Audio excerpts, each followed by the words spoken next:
Vamos lá, oitavo ano. Se vocês estão assistindo esse vídeo, significa que vocês já fizeram a atividade da página 118. A gente está aqui só para correção. Não fez, meu filho? Volto para fazer e depois volto para cá. Página 118. Primeiro a gente começa assim, ó, observa a paisagem geográfica na foto. O que é que a gente vê aí?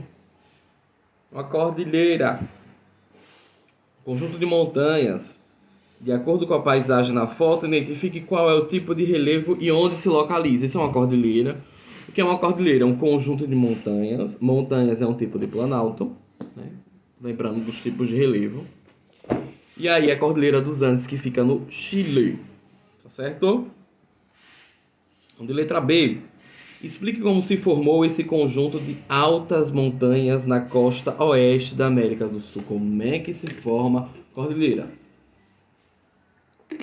A partir do encontro de placas tectônicas, a partir do encontro convergente das placas tectônicas.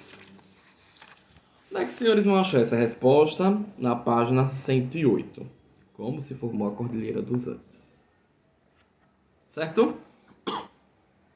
Copiou. Vamos para a segunda questão. Para conhecermos um pouco mais da distribuição do relevo da América, podemos analisar o mapa físico da página 107. Então vai todo mundo voltar para a página 107. Ele ofereceu informações sobre algumas características naturais de nosso relevo, algumas características naturais do relevo de nosso continente. Cada cor de escala cromática indica os metros de altura ou a profundidade do relevo, partindo do nível do mar, 0 metro de altitude, como ponto de referência. Os nomes indicam as formas de relevo predominantes. De acordo com sua análise do mapa e seus conhecimentos sobre relevo, respondam às questões abaixo. Letra A. Quais os nomes que recebem e onde se localizam os dobramentos modernos encontrados no continente americano? Vai para a página 107. Viu o mapa físico, o mapa de relevo. Vai identificar o que são os dobramentos modernos. Eita, o que são os dobramentos modernos agora? Dobramentos modernos é quando você tem a convergência de placas tectônicas. O que é isso, convergência de placas tectônicas? É quando elas se encontram, exercem a mesma força uma sobre a outra e dobram. Isso é um dobramento moderno. Ok? Como eu falei sobre a formação da Cordilheira dos Andes, é a mesma coisa. A Cordilheira dos Andes é resultado de dobramento moderno, de convergência de placas tectônicas, ambas exerceram a mesma força, tinham a mesma densidade, e aí dobraram. Onde é que eu vou ter isso na América? Eu vou ter isso na América do Sul, na Cordilheira dos Andes, que fica a oeste, e eu vou ter isso nas Montanhas Rochosas, na América do Norte, que também fica a oeste. Identifiquem no mapa o marrom, o que está em marrom. Aí nós conseguimos identificar as partes resultantes de dobramento moderno. Tudo certo aí? Vamos seguir.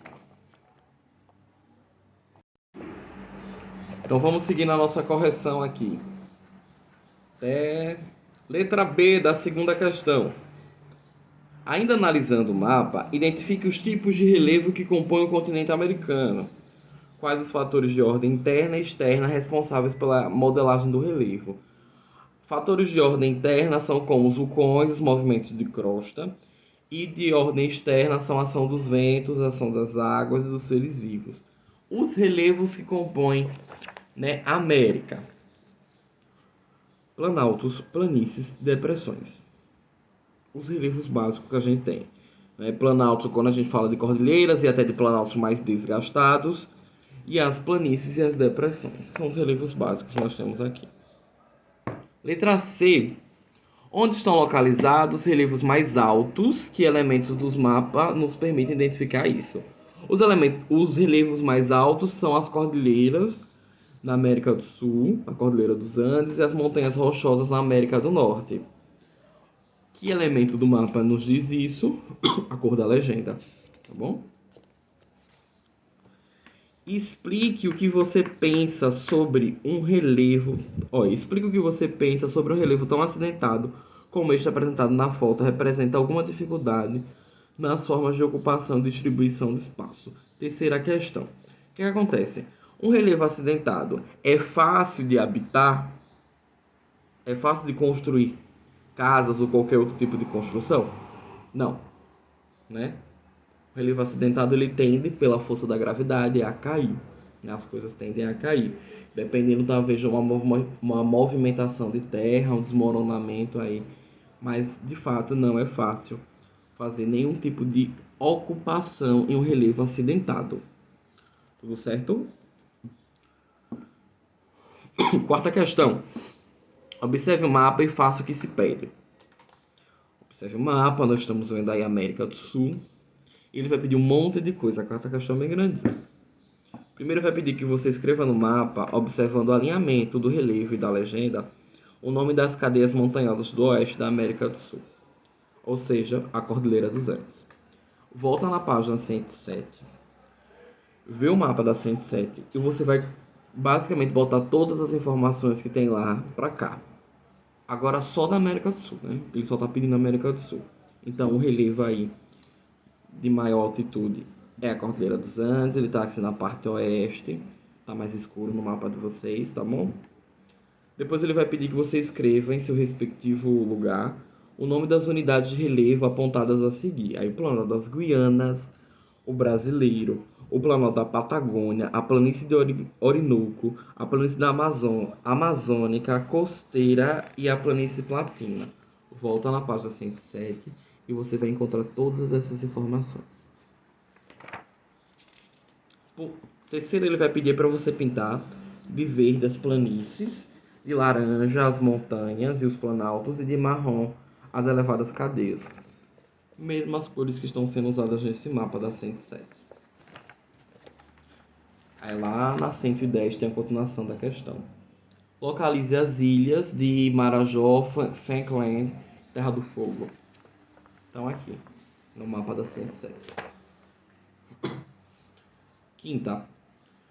Depois de realizar as etapas anteriores, observe o mapa e relacione. Aí você vai ver no mapa, aí você vai enumerar 1, 2, 3, porção oeste, central ou leste. 1 vai ser oeste, 2 vai ser central e 3 vai ser leste. Extensas planícies sedimentares. Observe no mapa onde tem mais planícies. Tem na parte oeste, tem na parte leste ou tem no centro. No centro do mapa, tá bom? Então a porção central. A letra B vai dizer assim: velhos planaltos e montanhas bastante desgastadas. Onde é que tem mais isso nesse mapa? No centro, no leste ou no oeste? Velhos relevos desgastados. No leste. É o 3. Por fim, só pode ser o 1, né? A porção oeste. Grandes cadeias montanhosas, planaltos de altitudes elevadas e estreitas planícies. Vamos embora para a quinta questão. Em sua opinião, resposta pessoal, tá? Dentre os problemas ambientais, qual é o mais grave da atualidade na América? Vocês vão identificar os problemas ambientais da América a partir da página 114, 115 e 116. Existem diversos problemas ambientais. A gente está falando de desmatamento, de erosão do solo, inundações, deslizamentos, efeito de estufa, desertificação, contaminação da água e contaminação do ar. Escolha um desses 8, tá? E aí, qual que você acha mais grave? Escolha o mais grave e fale sobre ele. Uma aguinha para a gente ir para a sexta questão. Descreva a trajetória aproximada da corrente marítima de Humboldt, que é a corrente do Peru, e suas consequências para o clima e para a economia. Correntes marítimas, elas trazem, ou elas podem ser quentes ou frias, então elas vão trazer uma certa influência para um clima de uma determinada região, tá? Sendo o Humboldt uma corrente que sai do Peru, ela é uma corrente fria ali, porque ela se origina nas partes polares da Terra. Olhe para o mapa, veja aí, corrente de Humboldt, tá? Ela está em azul, é uma corrente fria. E da onde ela vem? Círculo Polar Antártico, por isso ela é fria. ela se formou na região fria, então ela carrega essa característica. A corrente de Humboldt, ela se desloca ao longo da costa ocidental, né, na América do Sul, só que na parte de sul a norte, e ela parte ali. Ela está mais na parte oeste da América do Sul, ela está nas costas do Brasil, vocês estão vendo aí Humboldt. Tá? Como consequência climática dessa corrente fria, nós podemos destacar áreas desertas no Chile, o deserto do Atacama e no Peru, tá bom? E como consequência econômica, a presença neste litoral, que é o litoral oeste da América, né, de grandes cardumes, o que vai favorecer aí a pesca, tá bom? Tem um lado positivo aí, um lado negativo é o deserto, o lado negativo, mas economicamente você vai trazer mais peixes, pode ajudar a pesca. Compare o mapa, é a sétima questão agora, das zonas climáticas da Terra com o mapa político do continente americano e faça o que se pede. Observemos o mapa, tá bom? O mapa político americano. E observem também, aí, vão buscar o mapa de zonas climáticas da Terra no Google. Rapidinho vão lá e peguem e vejam esse mapa. Então vamos lá. Letra A. Indique as zonas climáticas em que está situado cada um dos países abaixo. Né? Canadá está em que zona climática? Tem que ir no Google pegar esse mapa, viu? De zonas climáticas da Terra. Estados Unidos, México, Colômbia e Venezuela. Canadá e Estados Unidos são vizinhos, então estão os dois na zona temperada do norte. O México, né? México, Colômbia e Venezuela estão na zona tropical, tá bom? Ó, observe nesse mapa que está no livro mesmo, que os Estados Unidos e Canadá estão acima do Trópico de Câncer. Que o México, a Colômbia e a Venezuela estão entre o Trópico de Câncer e a linha do Equador. Tá bom? Aí você tem um clima tropical. Acima do Trópico de Câncer, aí é um clima temperado do norte. Lá em cima tem Cuba, Argentina, Uruguai e Chile. Cuba tá ali na América Central, tropical, zona tropical. Argentina, ó, a Argentina tá lá embaixo. Argentina, Uruguai e Chile estão lá embaixo, no extremo sul da América do Sul. A zona térmica aí vai ser zona temperada do sul. Ok? Vamos para a oitava questão? O texto da seção Aprofundar para Conhecer, que está na página 117, que fala sobre o El Niño, né? Apresenta algumas explicações relativas às influências dos fenômenos climáticos, como o El Niño, a Laninha, e suas consequências sobre as regiões que atingem. Com base nas informações dadas, responda. O que ocorre no El Niño? Como esse fenômeno influencia as regiões e quais as consequências que ele provoca? E a letra B vai perguntar sobre a Laninha. O El Niño, ele aumenta a temperatura da superfície do mar, tá bom? Isso pode chegar a aumentar um pouquinho a média climática do lugar onde ele está influenciando. Ele vai influenciar o comportamento dos climas na região do Pacífico Equatorial, provocando chuvas torrenciais, ou seja, chuvas muito fortes, na costa oeste da América do Sul, do outro lado, no fundo do Brasil, tá? Secas na Indonésia e na Austrália, ou seja, lá na Ásia. Já não tem muito a ver com a gente agora, porque está estudando a América. Invernos muito quentes lá nos Estados Unidos e verões mais quentes ainda na Europa. E ele ainda pode influenciar a África, ele pode influenciar o mundo todo, mas a gente está falando mais só de Europa agora, viu? Alguns desses eventos, por estarem fora da normalidade, acabam causando tragédias. Secas e enchentes podem ser consequências do El Niño. O Laninha é um fenômeno contrário, é o oposto ao El Niño. E é o resfriamento, ó. O El Niño esquenta, a Laninha resfria. Esse fenômeno faz cair as temperaturas, principalmente aqui no Brasil, tá? Porque não há barreira de ar quente que bloqueia as massas frias. Aí as massas frias, vindo do Polo Sul, chegam até o Brasil, na região sul-sudeste do Brasil. Tá bom?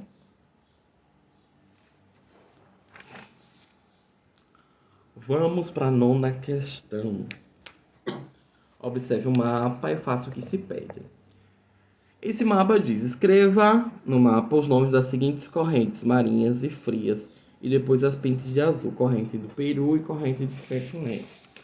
Onde é que eu vou achar essas correntes? Voltem para a página 120 e aí dá para ver as correntes aí. Tá bom? É só pintar de aí as cores correspondentes, né? Que está se pedindo, é só pintar essa primeira.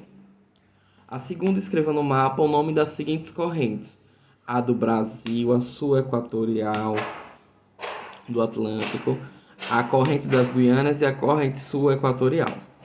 Deixa eu lhe dizer, a letra C, que é a corrente do Brasil, é só... aqui é só escrever, ok. Ela tá ali, seguindo pela costa brasileira, a corrente sul-equatoriana tá subindo, né? Pela região nordeste, indo para o norte. A corrente das Guianas está passando do norte, indo para as Guianas, de fato. A corrente sul-equatorial do Pacífico está lá no Oceano Pacífico, na parte oeste da América. A corrente do Peru, também passando ali pelo Chile, indo para o Peru. E a corrente Falkland, né? Você pergunta a Deisa, essa pronúncia mais correta. Ela está indo... passando ali pela Argentina, bem perto do Polo Sul.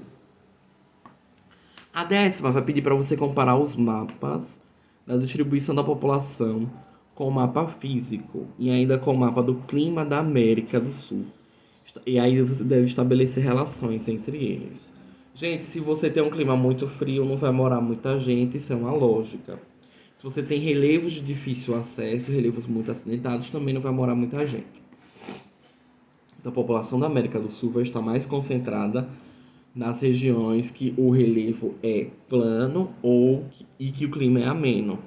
A gente vai olhar, a gente vai ver que o Brasil aí vai ter um grande número de concentração populacional, olhando o primeiro mapa de densidade demográfica, tendo ali uma população muito concentrada no Nordeste e no Sudeste sul brasileiro. E os outros mapas da parte física a gente já viu na 107. E esse de clima aí, só para vocês identificarem os climas que estão aqui presentes na América do Sul. Tá bom? Clima muito frio, não vai ter gente morando. Vocês devem relacionar baseados nisso. Então a resposta é com vocês. 11ª questão. Observe o mapa. Identifique que países correspondem aos territórios afetados por cada um dos problemas ambientais de acordo com a legenda. Para realizar essa tarefa, compare os mapas com o mapa político da América. Aqueles problemas ambientais que a gente já falou em outras aulas e que a própria atividade já pediu para vocês ressaltarem. Tá bom? Aí vocês conseguem identificar esses dois mapas onde está o problema ambiental. Por exemplo, na parte norte do Brasil a gente tem áreas de forte desmatamento. Tá bom? Aí vocês vão identificando. Norte do Brasil, desmatamento, chuva ácida, onde é que está? Áreas de processo de desertificação, áreas com contaminação marinha. É só colocar aí na resposta. Seguindo. Página 125 para a gente encerrar. Tá bom? Preparando-se para o vestibular e para o Enem. Primeira questão fala assim: atualmente, a crosta terrestre é constituída por cerca de 12 placas, que ficam literalmente boiando em cima do magma pastoso. Há bilhões de anos, quando se iniciou sua movimentação, devia ter menos placas. Ao se mover em vários sentidos, pelo fator do planeta ser esférico, as placas acabaram se encontrando em determinados pontos da crosta e dando origem aos dobramentos modernos, aos terremotos e etc. Assinala a alternativa que contém o nome da placa tectônica onde o Brasil está situado. O que ela quis dizer é que no começo deveriam existir menos placas. Com a movimentação, com o choque, essas placas podem ter se rompido e formado novas placas. Isso pode acontecer no futuro também. A depender do livro, aparece até mais de 12 placas. Qual é a placa que o Brasil está situada? Qual é a placa que o Brasil está em cima? A placa sul-americana, a letra E. Segunda questão diz assim: com relação às semelhanças na disposição do relevo das Américas, pode-se dizer que, vejam todas as opções, leiam todas, porém acerte a letra A, onde diz assim: a oeste estão os dobramentos modernos, Cordilheira dos Andes, no centro as planícies centrais, principalmente a do Brasil, e a leste os planaltos, só que já mais desgastados. Terceira questão. Observe o planisfério abaixo, que destaca áreas onde se localizam as placas tectônicas, cujos movimentos promovem a formação de importantes feições nos limites entre as placas. Observe as placas, ali tem algumas destacadas e você vai nomear essas placas tectônicas aí, a 1, 2, 3 e 4. Vocês vão pedir ajuda ao Google para fazer essa atividade, tá bom? A 1 é do Pacífico, a 2 é a Sul-Americana, a 3 é a Africana e a 4 é a Nazca. NAZCA. A letra B vai pedir para você nomear as formações que ocorrem entre a placa 4 e 2, né? Entre a placa Nazca e Sul-Americana. O que aconteceu? Formação da Cordilheira dos Andes. Entre a 4 e a 2, eu acho que aí ele errou, tá bom? Mas aí vai ser a dorsal atlântica. E a letra C, dê exemplos de dois processos de formação de relevo que ocorrem nos limites de placas. Limites de placas, como eu já disse muitas vezes a vocês, só nessa aula de hoje, podem ter os dobramentos modernos ou podem ter vulcanismo ou abalo sísmico, que é o mesmo que terremoto. Ok, meus senhores e minhas senhoras, encontro vocês na próxima aula.